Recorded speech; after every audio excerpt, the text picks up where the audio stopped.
জীবনে আজ আবারও দুটো নতুন এক্সপিরিয়েন্স করতে চলেছি। ফার্স্ট টাইমের জন্য ক্রুজ জার্নির এক্সপিরিয়েন্স করব। সেকেন্ডলি অনেক দিনের একটা শখ বলতে পারি, সেটা পূরণ হবে।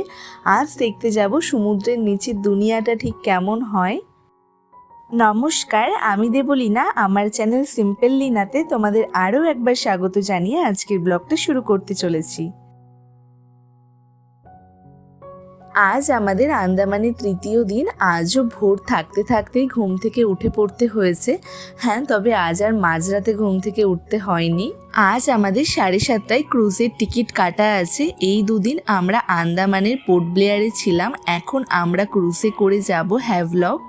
আমাদের হোটেল থেকে পোর্টের ডিস্টেন্স একদমই কাছে ছিল। আমরা ওই 7টা নাগাদ হোটেল থেকে বেরিয়েছি আর এই 10 মিনিটের মধ্যেই পোর্টে পৌঁছে গেছি। আর দেখো, আজও এখনও বৃষ্টি হয়েই যাচ্ছে, তাই আমাদের সবারই তো একটু চিন্তা হচ্ছিলই আন্দামানের যেটা মেন ভিউ সেটাই আমরা উপভোগ করতে পারবো কিনা। ক্রুজে করে হ্যাভলক পৌঁছাতে ওই 1 ঘন্টা মতন লাগবে। হ্যাভলকে আমরা 2 দিন থাকবো। আজ ওখানে গিয়ে আমাদেরকে একটা বিচেই নিয়ে যাওয়া হবে। এই যে এইবার আমাদের ক্রুজে ওঠার সময় হয়ে গেছে। আর দেখো, বড় একটা লাইন পড়েছে। এখানে সবার টিকিট দেখে এক এক করে ভেতরে ঢোকানো হচ্ছে। ক্রুজের ভেতরটা ভীষণ সুন্দর, দেখতেই পাচ্ছ, আর ভীষণ কমফোর্টেবলও ছিল। আমি, বোন আর ঋতু 3 জন একসাথে বসেছিলাম। আজ আমরা সবাই মিলে ক্রুজে করে এক জায়গা থেকে আর এক জায়গায় পৌঁছে যাব। আমাদের তো সবার খুব আনন্দ হচ্ছে, আর তার সাথে আমরা সবাই ভীষণ এক্সাইটেড যে জার্নিটা কেমন হতে চলেছে। আমাদের জার্নি শুরু হলো, ক্রুজ একদম রাইট টাইমে বন্দর থেকে ছেড়ে দিয়েছে। তারপর থেকে কেমন কি এক্সপিরিয়েন্স আমাদের হয়েছিল সবটাই তোমাদের সাথে শেয়ার করব। ছাড়ার পরপর সবটা ঠিকই ছিল। আমরা উইন্ডো সিট না পেলেও আমাদের সিটটা ছিল মিডিল রোতে। সেখান থেকেই আমরা বাইরের দৃশ্যটা ভালোই উপভোগ করতে পারছিলাম। তবে ঘুমের ঘাটতি তো আমাদের প্রতিদিনই থেকে যাচ্ছে, আর ভোরবেলায় ঘুম থেকে উঠতে হচ্ছে, তাই আমাদের সবারই গাটা একটু পাকাচ্ছিল। আর দেখবে, ভোরবেলায় উঠে উঠেই তেমন কিছু খাওয়া যায় না, তাই আমরা খালি পেটেই ছিলাম। আর এখন আমাদের একটু একটু খিদে পাচ্ছে। আর এই সব কিছু সলিউশনের জন্য আমার কাছে মুড়িটা বেস্ট। আমি কোথাও ট্রাভেল করলে বা কোথাও গেলে মুড়িটা সবসময় ক্যারি করি। খাওয়া দাওয়ার পরে আমাদের সাথে এবার কি হতে চলেছে সেটা ফিল করতে পারি। আজকের দিনটাও আমাদের কাছে খুব একটা কম অ্যাডভেঞ্চার ছিল না। যত আমাদের ক্রুজটা সমুদ্রের গভীরে এগিয়ে যাচ্ছে, তত আমাদের ক্রুজটা একবার এদিকে দুলছে একবার ওদিকে দুলছে। সেটা যে কি এক্সপিরিয়েন্স ছিল সেটা মুখে বলে বোঝানো যাবে না। আর ঠিক তারপর থেকেই শুরু হয়ে যায় মানুষের বমি, চিৎকার। অনেকে জোরে জোরে ঠাকুরের নাম নেওয়াও শুরু করে। যেহেতু ওয়েদার খারাপ, সেই কারণে সমুদ্র ভীষণ উথাল পাথাল করছিল, আর তার কারণেই আমাদের ক্রুজটা এত দুলছিল। আর দেখো, উঠে উঠে কাকা, পিসিরা, বোনরা সবাই ঘুমিয়ে গেছে। এখন কাম্মা জেগে আছে আর আমি জেগে আছি, আর সবার ভিডিও ক্লিপটা নিয়ে রাখছি। ওরা ঘুম থেকে উঠলে পরে ওদেরকে দেখাবো। আর যে পরিমাণ ক্রুজটা দুলছিল সেটা সহ্য করা সত্যিই খুব কঠিন। আমারও গাটা পাকাতে শুরু করছিল আস্তে আস্তে, তাই আমি চুপ করে মুখে জোয়ান নিয়ে চোখটা বন্ধ করে শুয়েছিলাম। তার মধ্যে সবার বমির আওয়াজ কন্টিনিউ আসছিল কানে, সেটা যেন আরও বেশি শরীরটাকে অস্থির করে দিচ্ছিল। তবে ভগবানের আশীর্বাদে আমার খুব একটা বমির সমস্যা নেই। আর আমাদের গ্রুপে যাদের যাদের বমির সমস্যা আছে তারা ওঠার আগেই বমির ওষুধটা খেয়ে নিয়েছে। প্রথমের দিকে ক্রুজটা যখন দুলছিল ব্যাপারটা এনজয় করলেও পরের দিকে গাটা তো পাকিয়ে আসছিলই, আর পরের দিকে একটু ভয়ও লাগছিল, কারণ ক্রুজটা মাঝে মাঝে পুরো একদিকে হেলে যাচ্ছিল। আজকের জার্নিটা আমাদের কাছে একটু ডেঞ্জার হলেও এই জার্নিতে আজ আমাদের এক অন্যরকম এক্সপিরিয়েন্স হলো। আজ দেখলাম মাঝ সমুদ্রের উথাল পাথাল করা ঢেউ, আর মাঝখান দিয়ে আস্তে আস্তে আমাদের ক্রুজ তার কিনারার দিকে এগিয়ে চলছে। আর আমরাও তার সাথে সাথে খানিকটা ভয় আর অনেকটা গুড মেমোরি তৈরি করতে করতে এগিয়ে যাচ্ছি। যাই হোক, ভালো খারাপ সব কিছুর মধ্যে দিয়ে আমরা পোর্টে পৌঁছে গেছি, কিন্তু তখনও পর্যন্ত বৃষ্টি আমাদের পিছু ছাড়েনি। পোর্ট থেকে নেমেই ছাতাটা ফুটিয়েই তারপর হাঁটাটা শুরু করতে হয়েছে। মেনলি আন্দামানে এই কারণেই আসা, পোর্ট থেকে নেমে এত সুন্দর ভিউটা মানে জাস্ট দেখার মতন। দেখো কি ভালো লাগছে দেখতে। আর যতই বৃষ্টি হোক যাই হোক, কয়েকটা ছবি তো এখানে দাঁড়িয়ে তুলতেই হয়। বন্দর থেকে বেরিয়ে এবার আমরা গাড়ির কাছেই যাচ্ছি। গাড়ি আমাদের জন্য বাইরে ওয়েট করছে। আর এখানকার ওয়েদারটা দেখো, ক্রুজ থেকে নেমেই আমাদের হাতে ছাতা নিতেই হলো। আবার কিছুটা এগিয়ে আসতে না আসতেই আবার বৃষ্টিটা কমে গেল, বন্দর থেকে আমরা বেরোতেই পারলাম না। এবার আমরা হোটেলের দিকেই যাচ্ছি, জানি না আজ কেমন হোটেল আমাদের জন্য ওয়েট করছে।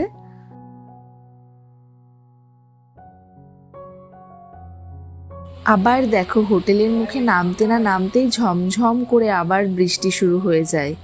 আমরা গাড়ি থেকে নেমেই সামনের একটা চায়ের দোকানে অনেকক্ষণ ওয়েট করছিলাম। আসলে আমাদের চেক ইন টাইম 11টার সময়, আর আমরা 9:30টার সময় হোটেলে পৌঁছে গেছি।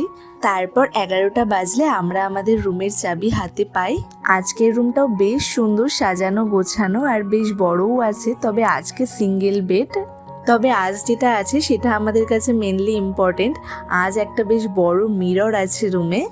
আজ আমরা আছি 2nd ফ্লোরে। আমাদের এই রোটা জুড়ে পরপর রুম, আর প্রত্যেকটা রুমই একই রকম দেখতে। এই দুদিন 2nd ফ্লোরটা জুড়ে আমাদের গ্রুপেরই সবাই থাকবো। আর এটা হচ্ছে কাম্মাদের রুমটা। আর আজ শুধু হোটেলের রুমগুলোই ভালো না, হোটেলটাও খুব সুন্দর দেখতে আর একদম খোলামেলা, আর হোটেলের পেছনেই সমুদ্র দেখা যায়। যাই গিয়ে এবার ঝটপট ফ্রেশ হয়ে নিই। তবে একটা জিনিস লক্ষ্য করলাম, আমাদের রুমের থেকে কাকাদের রুমটা একটু বড়। আর আমরা যেহেতু 3 জন, আমাদের এত ড্রেস সাজের জিনিস ছড়িয়ে ছিটিয়ে আমরা রাখি, আমাদের একটু বড় রুম হলেই ভালো হয়। তো যাই কাকা আর কাম্মার সাথে গিয়ে একটু আমরা 3 জন মিলে ঝগড়া করে আসি। আমাদের ফিগারে ভারী আছে 2 জন বেশি হয়নি, এটা আমাদের এই রুম, আমাদেরটা রেডি হতে দেরি হয়েছে, তোমাদেরকে দিয়ে দিয়েছি।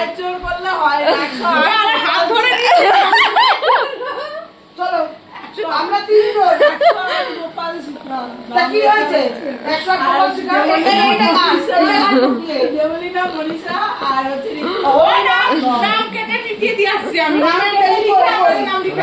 এইসব গায়ের জোরে সব হয় না, ও দেখছে গায়ের জোরে পারবে না। বেড একই, চওড়াতে একই। এইবার চলো তোমাদেরকে আরও একটা গল্প বলি। আমরা ঘরে ঢুকে কোনো রকম ফ্রেশ হয়ে ব্রেকফাস্টটা করে সবে বিছানায় গাটা লাগিয়েছি, ভীষণ ঘুম পাচ্ছে, ঘুম ঘুম চোখ। আর ঠিক সেই সময় স্কুবা যারা করান সেই এজেন্সি থেকে লোক আসে আর জিজ্ঞাসা করে তোমরা কারা কারা স্কুবা করবে। আমাদের স্কুবা করার ইচ্ছা তো খুবই ছিল, কিন্তু ওয়েদারের যা অবস্থা খারাপ, স্কুবা করতে পারবো কি পারবো না সেটা নিয়ে তো একটা কনফিউশন ছিলই। তো ওনারা বললেন আজকে স্কুবা হবে, কিন্তু কাল হবে কি হবে না সেটা ওয়েদারের ওপর ডিপেন্ড করবে। তাই আমাদের কষ্ট করে বিছানাটা ছেড়ে রেডি হতেই হলো। তো আমি তো একটু ভয় ভয়ই পাচ্ছি, এমনিতেই 2 দিন ধরে খাওয়া ঘুম একদম ঠিকঠাক হচ্ছে না। খাওয়াটা হচ্ছে হ্যাঁ, খাওয়াটা মানে টাইমে হচ্ছে না, আর ঘুম তো একদমই হচ্ছে না, এই জন্য একটু ভয় লাগছিল। বলো কোনো প্রবলেম নেই, অসুবিধা হবে না, শরীরে কোনো প্রবলেম না থাকলে। তো এখন আমরা যাচ্ছি, আমরা 3 জনই যাচ্ছি, আর কেউ করবে না। আর বাবারা তো বাবা না মানে কাকা পিসারা করতে পারবে না, 50+ ওপরে আর কেউ করতে পারবে না। আর আরও যারা গ্রুপে আছে তারা আজকে করবে না, শরীরটা ভালো নেই জন্য ওরাও ভয় পাচ্ছে আজকে করতে। কিন্তু কালকে আবার ওয়েদার ভালো না থাকলে আমরা করতে হয়তো পারবো না, এই জন্য রিস্ক নিচ্ছি না, করেই নিচ্ছি। আর সব থেকে বেশি বোনের খুব শখ, এদিকে তাকা, এই যে বোনটা কতটা এক্সাইটেড সেটা একটু বলো। এক্সাইটেড, একটু ভয় হচ্ছে কিন্তু খুব বেশি এক্সাইটেড। আনন্দটা কারণ সমুদ্রটা গিয়ে দেখলে আমি বুঝতে পারবো যে কেমন কি সিচুয়েশন আছে, কেমন কি আর আনন্দটা কেমন হচ্ছে সেটা। আনন্দটা আমার খুব হচ্ছে, কিন্তু একটু বাবা মা গেলে ভালো লাগতো। হ্যাঁ, সবাই দেখতে ভয় পাচ্ছিস কেন? আর আমারও একটু ভয়ই লাগছে, জানি না কতটা কমফোর্টেবলি করতে পারবো। আর এদিকে পিসাকে নিয়ে যাচ্ছি, ওরা একটু দেখবেও। আর তাহলে দাদা আমি নেমে পেছনের সিটটা খুলি। হ্যাঁ সে আসেনি। এরপরে আমরা এখান থেকে লাঞ্চ করে আবার যাবো রাধানগর বিচে। আজকেও প্রচুর হেকটিক শিডিউল, জানি না কতটা করে উঠতে পারবো। তো আমাদের গাড়ি স্টার্ট দিয়ে দিচ্ছে, আমরা এখন বেরোচ্ছি। তো চলো একবারে ওখানে গিয়ে দেখা হচ্ছে। ওই তো পিসি চলে এসেছে। আরে আসবে তো, তুই তো চাপ নিচ্ছিস কেন? জায়গা খুলে রেখেছি তো পিসির জন্য।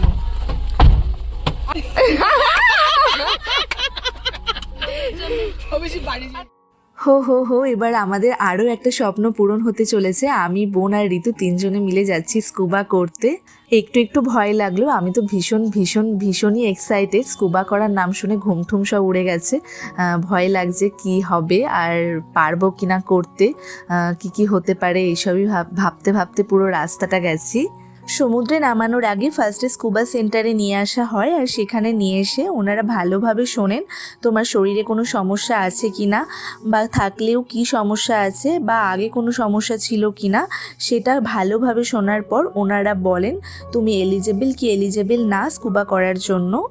এখানে এসেই তো মনটা ভীষণ খারাপ হয়ে গেল। বোনের ছোটোবেলায় একটা সমস্যা ছিল, সেটা শোনার পর ওনারা একদম না করে দেয় যে না তুমি স্কুবা করতে পারবে না, কোনোভাবেই করতে পারবে না। তো ওই বেশি এক্সাইটেড ছিল করার জন্য, তাই ভাবলাম আমরা কেউই করব না, কারণ আমিও তো একটু ভয় পাচ্ছিলাম। আর বোন যেহেতু করছে না তাই ঋতু আর করেনি। তারপরে আমি অনেক ভেবে চিন্তে ডিসাইড করলাম না করেই নিই, কারণ পরবর্তীকালে এজ বাড়লে তোমার যদি কোনো কন্টিনিউ মেডিসিন চলে তাহলে তুমি করতে পারবে না, এরকম অনেক রেস্ট্রিকশান আছে যেগুলো থাকলে তুমি করতে পারবে না। তাই ভাবলাম জীবনে এই এক্সপিরিয়েন্সটা এখন যেহেতু সুযোগ পাচ্ছি তাহলে করেই নিই। আর সেই ভাবনা থেকেই আমি সমুদ্রের নিচের দুনিয়া দেখার জন্য ড্রেস আপ করে নাম এন্ট্রি করে তারপর ট্রেনিং করে নেমে গেলাম সমুদ্রের নিচে। এই যে এটাই নাকি আমার তো বিশ্বাসই হচ্ছে না, আলটিমেটলি আমি সমুদ্রের নিচের দুনিয়াটা দেখতে যেতে পেরেছি। আমি তো ভীষণই ভয় পাচ্ছিলাম। তারপরে ট্রেনিং করার পর একটু ব্যাপারটা কমফোর্টেবল মনে হলো, হ্যাঁ যাওয়া যেতেই পারে।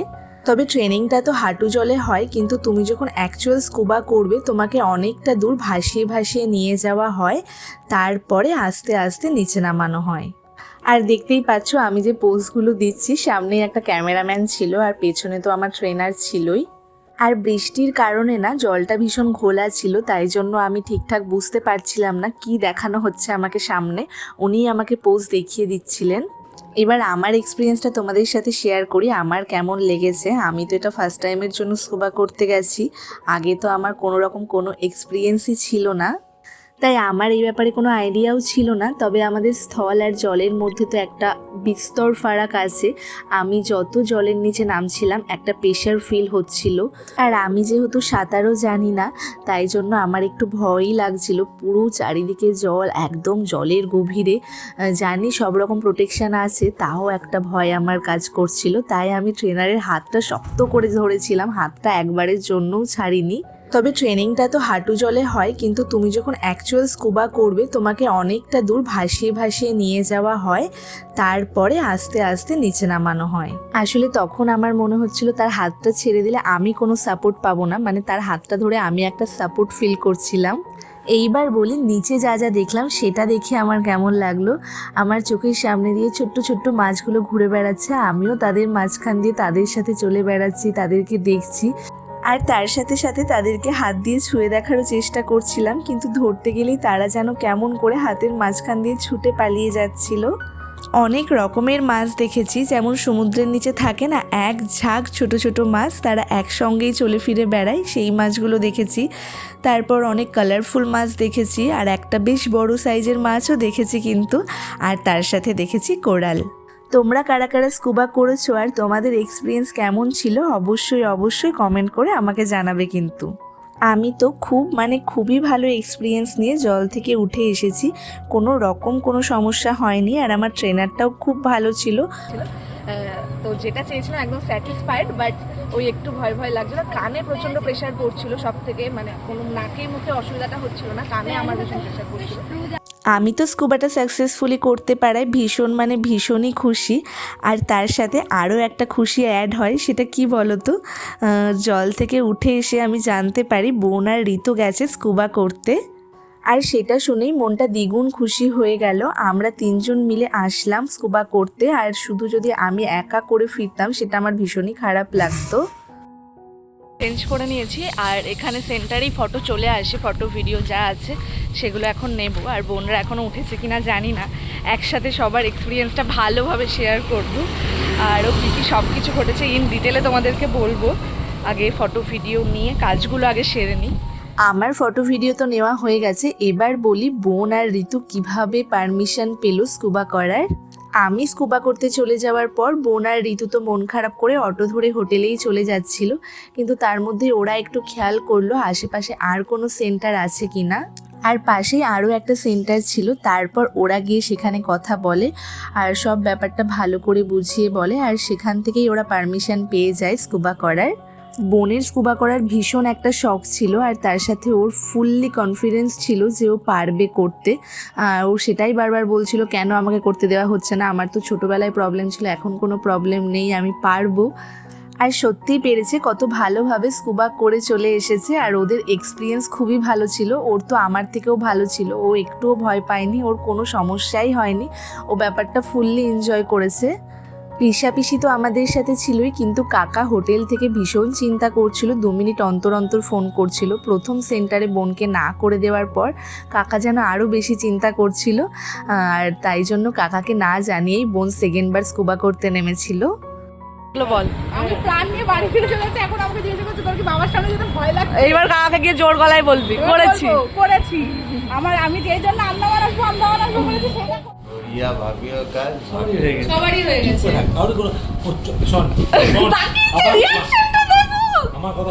আর তোমাদেরকে একটা ইনফরমেশান দিয়ে রাখি, তোমরা যারা এজেন্সি মারফত যাবে তাদের কিন্তু কস্টটা অনেকটাই পড়ে যাবে। আমাদের তো জানা ছিল না, হোটেল থেকে যখন আমাদের এজেন্সির লোক এসে বলে স্কুবা করবে কিনা, আমরা রাজি হয়ে যাই। আর সেখানে গিয়ে তো শুধু আমি এজেন্সি মারফত করি, তাই আমার কস্টটা অনেকটাই পড়ে। বোন আর ঋতু যেহেতু ডিরেক্ট গিয়ে কথা বলেছিল, কোনো এজেন্সি মারফত যায়নি, তাই ওদের কস্টটা আমার তুলনায় অনেকটাই কম পড়ে। আগে ঘুমিয়েছিল না কি করছিল বসে বসে? শুধু সিগারেটটা আছে টেনশনে, আর আমি কি করলাম ওদেরকে প্রাণ নিয়ে দেখতে বেঁচে ফিরে চলে এসেছি। এসে নিচে চলে এসেছি লাঞ্চ করতে। এখন আমাদের হাতে খুব কম টাইম, আমাদের জন্যই সবাই ওয়েট করছে। লাঞ্চটা করেই আমরা আবার একটা বিচের জন্য বেরোবো। আমরা এখন খেয়ে দিয়ে বেরিয়ে পড়েছি।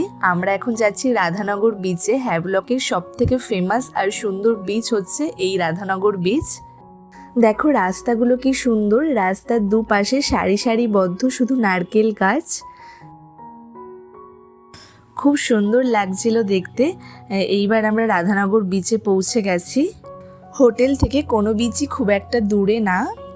এখানে রাস্তার ওপরে এক পাশে শুধু খাবারের স্টল, আর এক পাশে জুয়েলারি, ড্রেস, সব রকমের শপই আছে। আমরা একটু ঘুরে ফিরে দেখছিলাম এখানকার কালেকশানগুলো কেমন।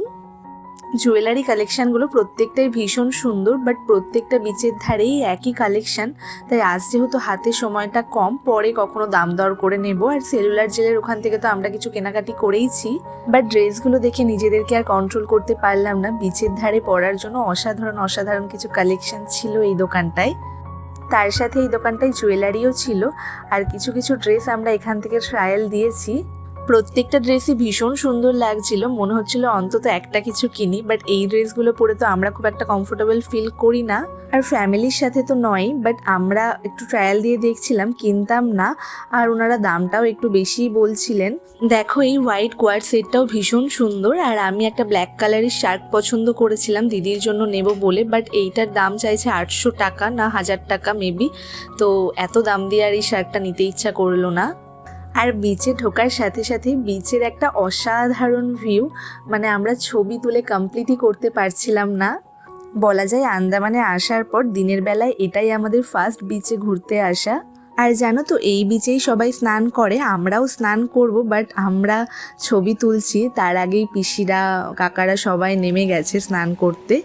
চলো এবার আমরাও নামবো স্নান করতে, ফোনটা কারোর হাতে দিয়ে আসতে হবে। তোমরাই কমেন্টে জানিও কেমন লাগছে ভিউটা। আর আমরা সমুদ্রে নামার আগে সমুদ্রের পাড়ে বসে পাটা ভিজিয়ে এই ভিউটাকে উপভোগ করছিলাম, এত ভালো লাগছিল। আমাদের স্নান করে উঠতে ওই সন্ধ্যায় হয়ে গেছিলো। তারপরে এখানে চেঞ্জিং রুম আছে, সেখানে আমরা চেঞ্জ করে এবার আমরা বেরাচ্ছি। সন্ধ্যার পর জায়গাটা পুরো অন্ধকার হয়ে যায়, আর রাস্তার দুপাশ দিয়ে দেখো টিমটিমে আলো জ্বলছে। আজ দুবার করে জলে ঝাঁপিয়ে আমাদের তো এখন এই মুহূর্তে ভীষণ খিদে পেয়ে গেছে, আর এখানকার পাপড়ি চাটটা আমাদের খুব ভালো লেগেছিল, তাই ভাবলাম আজও আর একটা কাকুর কাছে পাপড়ি চাট টেস্ট করা যাক। ভীষণ টেস্টি হয়েছিল মাখানোটা, একদম টকটক ঝাল। এবার আমরা মাছ দেখতে এসেছি। এখানে বেশ সুন্দর মাছ সাজানো আছে, আর তোতার খুব ইচ্ছা লবস্টার খাওয়ার, তাই পিসা এসেছে ওকে নিয়ে দাম দর করতে। এটা আপনার ইসের মধ্যে থেকে এই বড়টা বলবে 2000 টাকা, আর এটা 1600 টাকার মতো হয়ে যাবে।